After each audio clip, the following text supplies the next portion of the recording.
India Saudi ഹജ്ജ് കരാറിൽ നാളെ ഒപ്പുവെക്കും. പരിപാടിയുടെ ഭാഗമാകാൻ കേന്ദ്ര ന്യൂനപക്ഷകാര്യ മന്ത്രി കിരൺ റിജിജു റിയാദിൽ എത്തി. ഇന്ത്യക്കുള്ള ഹജ്ജ് ക്വാട്ടയിൽ വർധനവടക്കം ഹജ്ജുമായി ബന്ധപ്പെട്ട വിവിധ വിഷയങ്ങളും ചർച്ചയാകും. ഈ വർഷത്തെ ഹജ്ജ് കരാറിൽ ഒപ്പുവെക്കുന്നതടക്കമുള്ള വിവിധ ദൗത്യങ്ങളുമായാണ് മന്ത്രി കിരൺ റിജിജു റിയാദിലെത്തിയത്. ഹജ്ജ് കരാറിൽ നാളെ ഒപ്പുവെക്കും. ഇതോടൊപ്പം 5 ദിവസം നീളുന്ന സന്ദർശനത്തിൽ ഹജ്ജുമായി ബന്ധപ്പെട്ട വിവിധ വിഷയങ്ങളും ചർച്ചയാകും. നിലവിൽ ഇന്ത്യയുടെ ഹജ്ജ് കോട്ട 1,75,025 തീർത്ഥാടകരായി നേരത്തെ നിശ്ചയിച്ചിട്ടുണ്ട്. 10,000 അധിക കോട്ട കൂടി നേടാനാണ് ഇത്തവണത്തെ ശ്രമം. ഈ വർഷം അനുവദിക്കുന്ന ആകെ കോട്ടയിൽ 70% ഇന്ത്യൻ ഹജ്ജ് കമ്മിറ്റിക്കും 30% സ്വകാര്യ ഗ്രൂപ്പുകൾക്കുമായി വീതിക്കും. കഴിഞ്ഞ വർഷം ഇത് 80-20 എന്ന അനുപാതത്തിലായിരുന്നു. സൗദി ഗതാഗത ലോജിസ്റ്റിക്സ് മന്ത്രി സാലിഹ് അൽ ജാസറുമായും മന്ത്രി കിരൺ റിജിജു കൂടിക്കാഴ്ച നടത്തും. ഇന്ത്യക്കാർക്കുള്ള ഹജ്ജ് വിമാന സർവീസുകളെക്കുറിച്ചും തീർത്ഥാടനവുമായി ബന്ധപ്പെട്ട ബസ്, ട്രെയിൻ സർവീസുകളെക്കുറിച്ചും മന്ത്രിയുമായി ചർച്ച നടത്തും. Mishal Cherpulassery, media 1, Riyadh. Saudi മാനവ വിഭവശേഷി മന്ത്രാലയം പുതുതായി നടപ്പിലാക്കാൻ ഒരുങ്ങുന്ന റിക്രൂട്ട്മെന്റ് തൊഴിൽ സേവന നിയമത്തിന്റെ കരട് പ്രസിദ്ധീകരിച്ചു. കരട് നിയമത്തിൽ പൊതുജനാഭിപ്രായം തേടിയാണ് പ്രസിദ്ധീകരിച്ചത്. ഫെബ്രുവരി 9 വരെ അഭിപ്രായങ്ങൾ രേഖപ്പെടുത്താൻ അവസരമുണ്ട്. മാനവ വിഭവശേഷി സാമൂഹിക വികസന മന്ത്രാലയം നടപ്പിലാക്കുന്ന ഇസ്തിത്ലാൽ നിയമപരിഷ്കാരങ്ങളുടെ കരട് രൂപരേഖ പുറത്തിറക്കി. റിക്രൂട്ട്മെന്റ് പ്രവർത്തനങ്ങൾ, തൊഴിൽ സേവനങ്ങൾ എന്നിവ സംബന്ധിക്കുന്നതാണ് പുതിയ നിയമാവലി.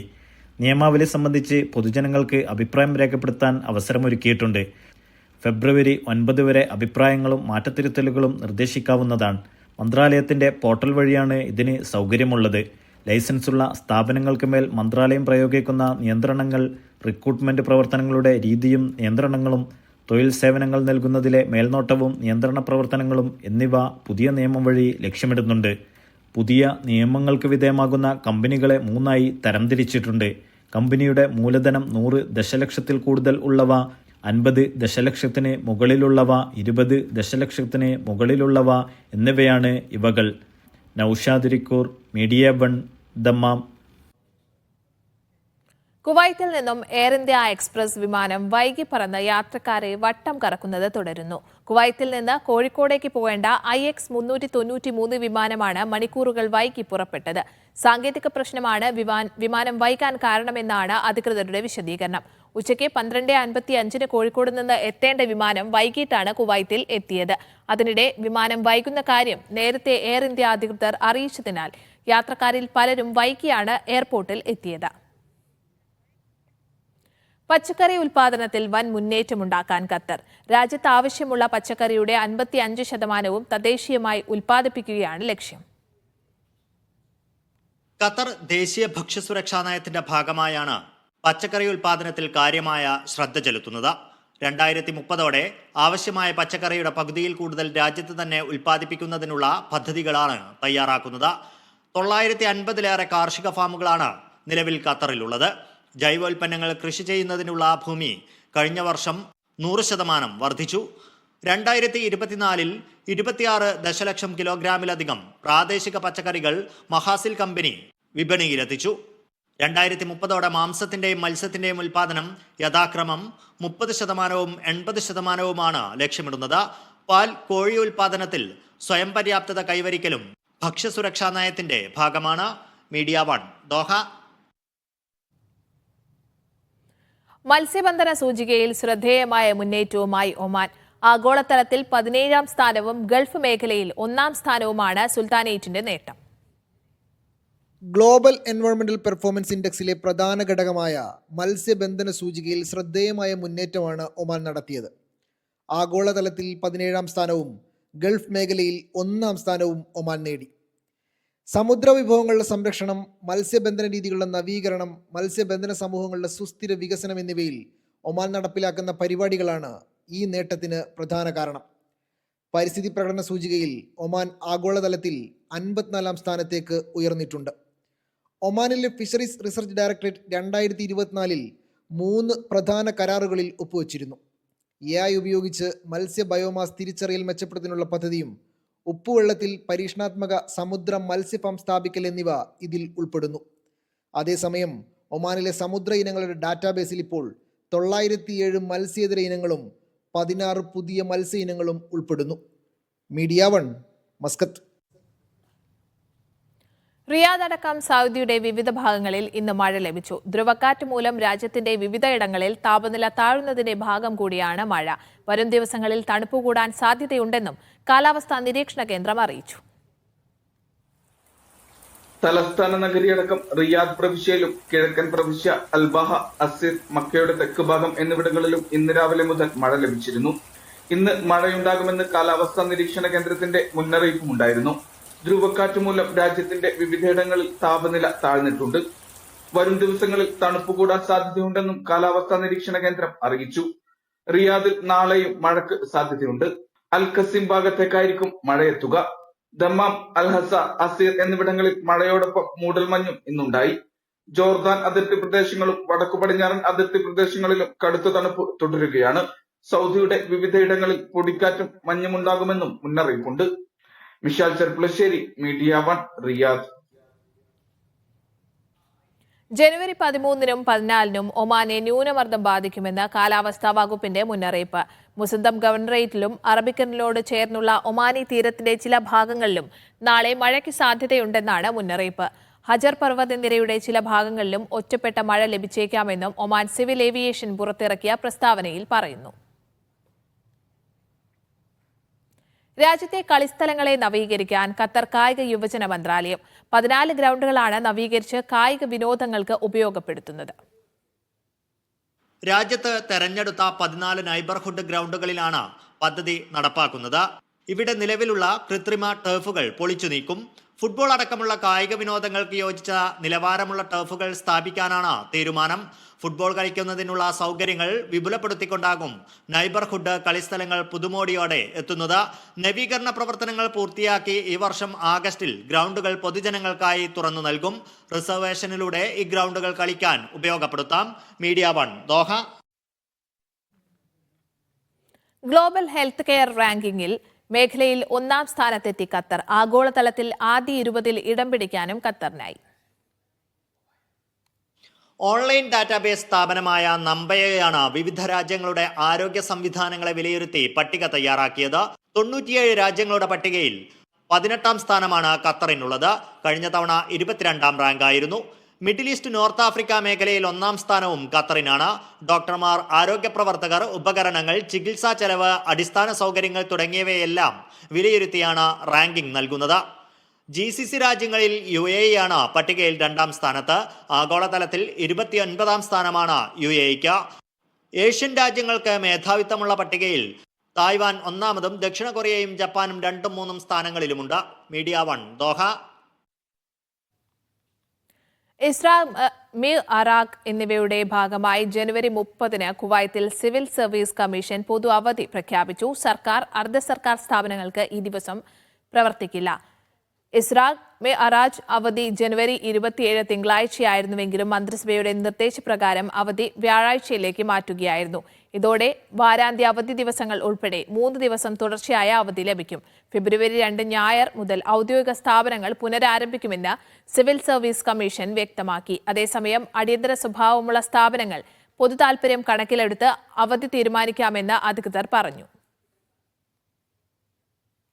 കുവൈത്തിലെ സൂഖ് മുബാറക്കിയ മാതൃകയിലുള്ള പൈതൃക വിപണികൾ ജഹ്റയിലും അഹമ്മദിയയിലും സ്ഥാപിക്കുമെന്ന് ഉപപ്രധാനമന്ത്രിയും പ്രതിരോധ മന്ത്രിയുമായ ഷെയ്ഖ് ഹമദ് യൂസഫ് അസബാഹ് അറിയിച്ചു. ജഹ്റയിലെ റെഡ് പാലസ് സന്ദർശിച്ചതിനു ശേഷം മാധ്യമങ്ങളോട് സംസാരിക്കുകയായിരുന്നു അദ്ദേഹം. 200 വർഷത്തോളമായി കുവൈത്തി വ്യാപാരത്തിന്റെ കേന്ദ്രമായി നിലകൊള്ളുന്ന ചരിത്രപ്രധാനമായ പരമ്പരാഗത വിപണിയാണ് മുബാറക്കിയയിലെ മാർക്കറ്റ്. രാജ്യത്തെ ഏറ്റവും പഴക്കം ചെന്ന സൂക്കുകളിൽ ഒന്നായി കണക്കാക്കപ്പെടുന്ന മുബാറക്കിയ കുവൈത്തിന്റെ സാംസ്കാരിക പൈതൃകത്തിൽ നിർണായകമായ സ്ഥാനം വഹിക്കുന്നുമുണ്ട്. തിരികെ വാർത്തകളിലേക്ക്. സ്ഥാനാരോഹണ ദിനത്തിലെ ഒമാൻ സുൽത്താന്റെ പ്രഖ്യാപനങ്ങളാണ് രാജ്യത്തെ ഇപ്പോഴത്തെ സംസാര വിഷയം. ഒമാന്റെ ദേശീയ ദിനം നവംബർ 18-ൽ നിന്ന് 20-ലേക്ക് മാറ്റിയതിന്റെ കാരണം അന്വേഷിക്കുകയായിരുന്നു പ്രവാസികൾ. പ്രധാന ദേശീയപാതകൾക്ക് മുൻ സുൽത്താൻമാരുടെ നാമകരണം ഉൾപ്പെടെ നിരവധി പ്രഖ്യാപനങ്ങളാണ് കഴിഞ്ഞ ദിവസം സുൽത്താൻ നടത്തിയത്. എല്ലാ വർഷവും നവംബർ 18-നായിരുന്നു ഒമാൻ ദേശീയ ദിനമായി ആഘോഷിച്ചിരുന്നത്. എന്നാൽ ദേശീയ ദിനം നവംബർ 18-ൽ നിന്ന് 20-ലേക്ക് മാറ്റുന്നു എന്ന് രാജ്യത്തെ അഭിസംബോധന ചെയ്യവേ കഴിഞ്ഞ ദിവസം സുൽത്താൻ ഹൈത്തം ബിൻ താരിഖ് പ്രഖ്യാപിച്ചു. നവംബർ 20 ബുസൈദി രാജവംശത്തിന്റെ സ്ഥാപക ദിനമായി കണക്കാക്കപ്പെടുന്ന ദിവസമാണെന്ന് സുൽത്താൻ പറഞ്ഞു. സ്ഥാപക ഇമാം സയ്യിദ് അഹമ്മദ് ബിൻ സയ്യിദ് അൽ ബുസൈദിയുടെ കൈകളിൽ നിന്ന് 1744 മുതൽ പ്രിയപ്പെട്ട രാജ്യത്തെ സേവിക്കാൻ ബുസൈദി കുടുംബം ആദരിക്കപ്പെട്ട ദിനമാണിതെന്ന് സുൽത്താൻ വിശദീകരിച്ചു. അതേസമയം ഒമാനിലെ ദേശീയ പാതകൾ മുൻ സുൽത്താൻമാരുടെ പേരിൽ അറിയപ്പെടുമെന്നും അദ്ദേഹം പറഞ്ഞു. മസ്കത്ത് ഗവർണറിലെ Burj Al Sahwa roundabout മുതൽ ബുറൈമി ഗവർണറിലെ ഹഫീദ് ബോർഡർ ക്രോസിംഗ് വരെ നീളുന്ന റോഡിന് സുൽത്താൻ തുവൈനി ബിൻ സയ്യിദ് എന്നാണ് പേര്. ഷർക്കിയ എക്സ്പ്രസ് വേക്ക് Sultan Turki bin Sayyid road എന്നാണ് നൽകിയത്. Sultan Faisal bin Turki road എന്ന പേരിലായിരിക്കും മുസന്തം ഗവർണറിൽ നിർമ്മാണം പുരോഗമിക്കുന്ന കസബ് ലിമ ദിബ റോഡ് അറിയപ്പെടുക. ബാത്തിന തീരദേശ റോഡിന് സുൽത്താൻ തൈമൂർ ബിൻ ഫൈസലിൻ്റെ പേരാണ് നൽകിയത്. നിസ്വ സലാല റോഡ് സുൽത്താൻ സെയ്ദ് ബിൻ തൈമൂറിൻ്റെ പേരിലും മസ്കത്ത് അൽബാത്തിന റോഡ് സുൽത്താൻ കാബൂസിൻ്റെ പേരിലും അറിയപ്പെടും. Media 1 Muscat. ഷിൻഡഗ ഇടനാഴി വികസന പദ്ധതിയുടെ ഭാഗമായി ദുബായിൽ പുതിയ പാലം തുറന്നു. ഷെയ്ഖ് റാഷിദ് റോഡിലാണ് 2 വരി പാലം. 605 മീറ്റർ നീളമുള്ള പാലത്തിന് മണിക്കൂറിൽ 3200 വാഹനങ്ങൾ ഉൾക്കൊള്ളാനുള്ള ശേഷിയുണ്ട്. 1.3 കിലോമീറ്റർ ദൈർഘ്യമുള്ള 4 പാലങ്ങളാണ് വികസന പദ്ധതിയുടെ 4ാം ഘട്ടത്തിലുള്ളത്. പ്രൊജക്ടിന്റെ 80% പൂർത്തിയായിട്ടുണ്ട്. മാധ്യമം എച്യു കഫേ 10ാം സീസണ് പ്രൗഢ തുടക്കം. 2 ദിവസത്തെ മേള UAE ക്രിക്കറ്റ് ദേശീയ ടീം മുൻ ക്യാപ്റ്റൻ CV റിസ്വാൻ ഉദ്ഘാടനം ചെയ്തു. ആദ്യ ദിനം വിവിധ സെഷനുകൾ അരങ്ങേറി. ഉന്നത വിദ്യാഭ്യാസ മേഖലയിലെ പുതുവഴികൾ പരിചയപ്പെടുത്തുന്ന ഗൾഫിലെ ഏറ്റവും വലിയ മേളയ്ക്കാണ് ദുബായ് മില്ലേനിയം എയർപോർട്ട് ഹോട്ടലിൽ തുടക്കമായത്. 100 കണക്കിന് വിദ്യാർത്ഥികളും രക്ഷിതാക്കളും പ്രദർശനത്തിനെത്തി. വളരെയധികം സ്റ്റുഡൻസിന് ഉപകാരപ്പെടുന്ന ഒരു ഇനീഷ്യേറ്റീവാണ്. 30-ലധികം യൂണിവേഴ്സിറ്റിയുടെ റെപ്രസെൻറ്റേറ്റീവ്സ് ഉണ്ട്. Offer lot of great courses here. I think every one should avail this opportunity. അതെ, വളരെയധികം ഇമ്പോർട്ടൻ്റ് ആയിട്ടുള്ള ഒരു സംഭവമാണ്. കാരണം വെച്ചാൽ 10th കഴിഞ്ഞിട്ടുള്ള കുട്ടികളുണ്ട്, +2 കഴിഞ്ഞിട്ടുള്ള കരിയറിലേക്ക് എന്ത് ചോയ്സ് നടത്തുന്നുള്ള ആഗ്രഹം വെരി ഇമ്പോർട്ടൻറ്റ് ഫേസിലുള്ള കുട്ടികൾക്കുണ്ട്. അവർക്കൊക്കെ ഇതൊരു ഭയങ്കര പ്ലാറ്റ്ഫോം ആയിരിക്കും. കുട്ടികളും അതുപോലെ തന്നെ പേരൻസുകളും എല്ലാ ഇവിടെ ഉള്ള ഏകദേശം 40ഓളം സ്റ്റാളുകൾ സന്ദർശിക്കുകയും എല്ലാ യൂണിവേഴ്സിറ്റീസിനായിട്ടുള്ള സംസാരം കാര്യങ്ങളൊക്കെ നൽകുകയും അതുപോലെ തന്നെ അവർക്ക് ആവശ്യമായ സെഷനുകളും നമ്മൾ വെച്ചിരുന്നു. അതിലൊക്കെ പൂർണ്ണമായിട്ട് പങ്കെടുത്തുകൊണ്ട് വളരെ ഗംഭീരമായിട്ടുള്ള ഒരു ഔട്ട്പുട്ടാണ് അല്ലെങ്കിൽ റിസൾട്ടാണ് നമുക്കെന്നുള്ളത്. പുതുകാലത്തിന്റെ കരിയർ സാധ്യതകളും മനഃശാസ്ത്ര സമീപനങ്ങളും അവതരിപ്പിക്കുന്ന വിവിധ സെഷനുകൾ വേദിയിൽ അരങ്ങേറി. Doctor Soumya Saran, Benson Thomas, doctor Sherif തുടങ്ങിയവർ വിദ്യാർത്ഥികളുമായും രക്ഷിതാക്കളുമായും സംവദിച്ചു. ഭയങ്കര നല്ല, ആക്ച്വലി എപ്പോഴും എഡ്യൂക്കേഫെ ഞാൻ ഇതിന് മുമ്പേ അസോസിയേറ്റ് ചെയ്തിട്ടുണ്ട്. പാരൻറ്റിങ്ങിനെ പറ്റിയിട്ടാണ് ഇന്ന് സെഷൻ എടുത്തിട്ടുണ്ടായിരുന്നത്. വളരെ നല്ല സെഷനായിരുന്നു. കാരണം നമ്മുടെ ഏത് സെഷനാണെങ്കിലും അതിൻ്റെ ഒരു ഓഡിയൻസിൻ്റെ ഇൻട്രാക്ഷൻ വളരെ ഇമ്പോർട്ടൻ്റ് ആണ്. ഇവിടെ നല്ല നിറഞ്ഞ സദസ്സായിരുന്നു. അതുമാത്രമല്ല അച്ഛനമ്മമാരാണെന്നുണ്ടെങ്കിലും കുട്ടികളാണെങ്കിലും നല്ല രീതിയിൽ ഇൻട്രാക്ട് ചെയ്തു. അതുകൊണ്ട് തന്നെ വളരെ എൻജോയ് ചെയ്തിട്ട് നല്ല രീതിയിൽ ആ സെഷൻ കൊണ്ടുപോകാൻ സാധിച്ചു. സന്തോഷം. 50ഓളം സ്ഥാപനങ്ങളാണ് പ്രദർശനത്തിന്റെ ഭാഗമാകുന്നത്. രാജ്യത്തിനകത്തും പുറത്തുമുള്ള സ്ഥാപനങ്ങളിൽ 30% മുതൽ 100% വരെ സ്കോളർഷിപ്പോടെ പഠിക്കാനുള്ള അവസരം മേളയിൽ പരിചയപ്പെടുത്തുന്നുണ്ട്. ഇത് ആക്ച്വലി വളരെ എക്സൈറ്റ്മെന്റ് ഉള്ള ഒരു ഇതാണ്. കാരണം നമുക്ക് പല യൂണിവേഴ്സിറ്റീസ് ആണെങ്കിലും പലരും ഇന്ററാക്ട് ചെയ്യാൻ പറ്റുന്നുണ്ട്. ഒത്തിരി ഇൻഫർമേഷൻസ് കളക്ട് ചെയ്യാൻ പറ്റുന്നുണ്ട്. Normally at A stretch different ആൾക്കാരെയും ഡിഫറെൻറ്റ് യൂണിവേഴ്സിറ്റീസും അവരുടെ പ്രോഡക്ട്സും നോർമലി എല്ലാ ഒരു ഇൻഫർമേഷൻസും ഒരു ഫിംഗർ ടിപ്പ് എന്നുള്ള രീതിയിൽ വളരെ നല്ലതായിട്ടുള്ളൊരു ഇൻഫോർമേറ്റീവ് സെഷനായിട്ട് തോന്നിയിട്ടുണ്ട്. ഓരോ യൂണിവേഴ്സിറ്റീസ് ഉണ്ട്, മലേഷ്യ ഉണ്ട്, UK ഉണ്ട്, എല്ലാം. അവിടുന്ന് ഓരോ യൂണിവേഴ്സിറ്റീസിൽ നിന്നും ട്രെയിനേഴ്സ് വന്നിട്ട് നമ്മളെക്കുറിച്ച് അവിടുത്തെ ഓരോ കോഴ്സിനെ കുറിച്ച് എക്സ്പ്ലെയിൻ ചെയ്തു തരാം. എല്ലാം ഒരു നല്ല അടിപൊളിയായിരുന്നു. ഉച്ചയ്ക്ക് 2 മുതൽ രാത്രി 8 മണി വരെയാണ് മേളയിൽ സന്ദർശക സമയം. CG ഇന്റർനാഷണൽ കരിയർ ടീം അംഗങ്ങളും മേളയിലുണ്ട്. Madhyamam business solution global head K Muhammad Rafeeq, media 1 CEO Roshan Kakkat, Gulf Madhyamam operation director Muhammad Saleem Ambalan തുടങ്ങിയവരും സന്നിഹിതരായിരുന്നു. Media 1 Dubai. അബുദാബിയിലെ മാധ്യമപ്രവർത്തകരുടെ കൂട്ടായ്മയായ ഇന്ത്യൻ മീഡിയ അബുദാബിയുടെ പ്രവർത്തനോദ്ഘാടനം അടുത്ത മാസം 16-ന് മന്ത്രി KB ഗണേഷ് കുമാർ നിർവഹിക്കും. ഇതിന്റെ പോസ്റ്റർ പ്രകാശനം ലുലു എക്സ്ചേഞ്ച് MD അദീബ് അഹമ്മദ് നിർവഹിച്ചു. ഭാരവാഹികളായ സമീർ കല്ലറ, റാഷിദ് പൂമാടം, ഷിജിന കണ്ണദാസ് തുടങ്ങിയവർ പങ്കെടുത്തു. സീലൈൻ സീസണിൽ ആഘോഷിക്കാനെത്തുന്നവർക്ക് സമ്മാനങ്ങളും വാഗ്ദാനങ്ങളും ചെയ്ത് ഖത്തർ ടൂറിസം. കാറും ATVയും ഉൾപ്പെടെയുള്ളവയാണ് സമ്മാനങ്ങളായി നറുക്കെടുപ്പിലൂടെ നൽകുന്നത്. ഈ മാസം ആദ്യവാരത്തിലാണ് പ്രഥമ സീലൈൻ സീസണിന് തുടക്കമിട്ടത്. ആദ്യ ദിവസങ്ങളിൽ തന്നെ ശൈത്യകാല വിനോദങ്ങൾക്കായി സ്വദേശികളും സഞ്ചാരികളും അടക്കം നിരവധി പേർ ഇവിടെയെത്തി. കലാകായിക വിനോദ പരിപാടികളുടെ നീണ്ട നിരയാണ് സീലൈനിൽ സഞ്ചാരികളെ കാത്തിരിക്കുന്നത്. ഒപ്പം വെടിക്കെട്ടും കൂടിയായതോടെ ഈ മാസം 27 വരെ സീലൈനിൽ ഉത്സവ പ്രതീതിയാണ്. ഇതോടൊപ്പം ആഘോഷിക്കാനെത്തുന്നവർക്ക് സമ്മാനം കൂടി പ്രഖ്യാപിച്ചിരിക്കുകയാണ് ഖത്തർ ടൂറിസം. വിവിധ പരിപാടികളിൽ 200 റിയാൽ ചെലവഴിച്ച് പങ്കെടുക്കുന്നവർക്ക് നറുക്കെടുപ്പിലൂടെ സമ്മാനങ്ങൾ സ്വന്തമാക്കാം. ഫോർട്ട് ബ്രോൺകോയാണ് ഒന്നാം സമ്മാനം. മരുഭൂമിയിലെ യാത്രയ്ക്കുള്ള വിവിധ ശ്രേണിയിലുള്ള വാഹനങ്ങളും സമ്മാന പട്ടികയിലുണ്ട്. Media 1 Doha. ജനുവരി 31 സൊഹാറിൽ നടക്കുന്ന ബാത്തിനോത്സവം 2025 പ്രചാരണത്തിന്റെ ഭാഗമായി കേളി സൗഹൃദവേദി കുടുംബ സംഗമം സംഘടിപ്പിച്ചു. കാബുറാസൂർ കുത്തേത്ത് ഫാംസ് ഹൌസിൽ സംഘടിപ്പിച്ച പരിപാടിയിൽ നിരവധി പേർ പങ്കെടുത്തു. കുട്ടികളുടെ വിവിധ കലാപരിപാടികൾ, പായസ മത്സരം, കായിക മത്സരങ്ങൾ എന്നിവ അരങ്ങേറി. രാജേഷ് കുമാർ, റോയി പി വീട്ടിൽ, രാമചന്ദ്രൻ താനൂർ, രാജേഷ് കെ വി എന്നിവർ സംസാരിച്ചു.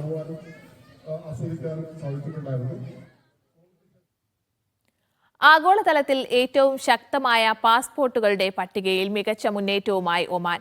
ഹെൻസി ആൻഡ് പാർട്ട്നേഴ്സ് പുറത്തിറക്കിയ ഏറ്റവും പുതിയ റാങ്കിംഗ് പ്രകാരം 86 വിസ ഫ്രീ സ്കോറുമായിട്ട് ഒമാൻ 59ാം സ്ഥാനത്തെത്തി.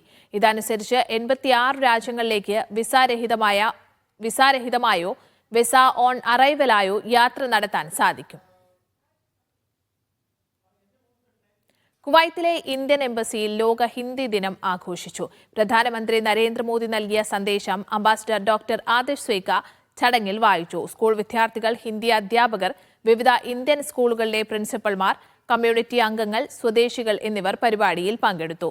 സോഷ്യൽ മീഡിയയിൽ സംഘടിപ്പിച്ച ഹിന്ദി പ്രസംഗ മത്സരത്തിൽ വിജയിച്ച കുവൈത്തി പൗരന്മാരെ സദസ്സിൽ ആദരിച്ചു. ഒമാനിലെ തൃശൂർ നിവാസികളുടെ കൂട്ടായ്മയായ Oman Thrissur organisation executive family meet സംഘടിപ്പിച്ചു.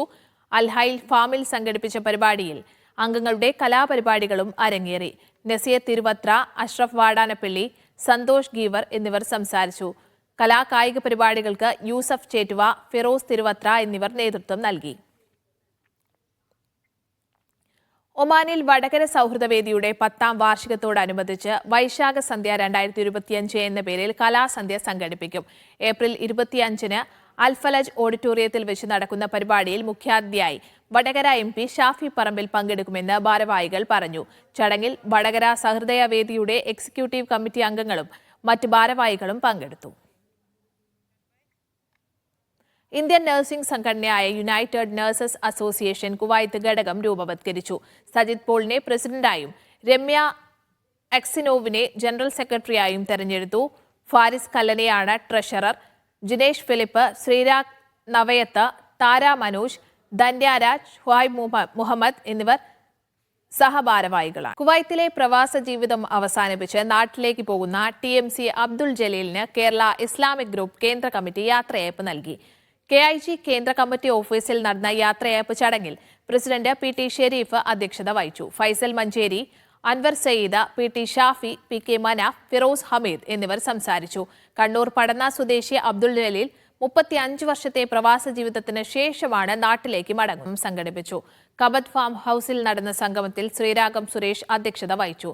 MA നിസാം ഉദ്ഘാടനം ചെയ്തു. സ്ത്രീകൾക്കും കുട്ടികൾക്കും മുതിർന്നവർക്കുമായി പ്രത്യേക കലാകായിക മത്സരങ്ങൾ സംഘടിപ്പിച്ചു. ശ്രീലത സുരേഷ്, മോഹൻകുമാർ, അരുൺകുമാർ, ഷിനി റോബർട്ട് എന്നിവർ നേതൃത്വം നൽകി. കുവൈത്ത് കേരള ഇസ്ലാമിക് കൗൺസിൽ വാർഷിക ജനറൽ ബോഡി യോഗം സംഘടിപ്പിച്ചു. അബ്ബാസിയ എവർഗ്രീൻ ഓഡിറ്റോറിയത്തിൽ ചേർന്ന യോഗത്തിൽ അബ്ദുൾ ഗഫൂർ ഫൈസി അധ്യക്ഷത വഹിച്ചു. ഡോക്ടർ CK അബ്ദുറഹിമാൻ ഫൈസി അരിപ്ര ഉദ്ഘാടനം ചെയ്തു. ഷംസുദ്ദീൻ ഫൈസി എടയാറ്റൂർ മുഖ്യപ്രഭാഷണം നിർവഹിച്ചു. ഇസ്മായിൽ ഹുദവി പ്രവർത്തന റിപ്പോർട്ടും ES അബ്ദുറഹിമാൻ ഹാജി സാമ്പത്തിക റിപ്പോർട്ടും അവതരിപ്പിച്ചു. മികച്ച സേവനങ്ങൾക്ക് അമീൻ മുസ്ലിയാർ, റഷീദ് മസ്താൻ, മിസ്ഹബ് തലയില്ലത്ത്, ഹസൻ തഗ്വ, ആരിഫ്, റസാഖ് എന്നിവരെ മൊമന്റോ നൽകി ആദരിച്ചു.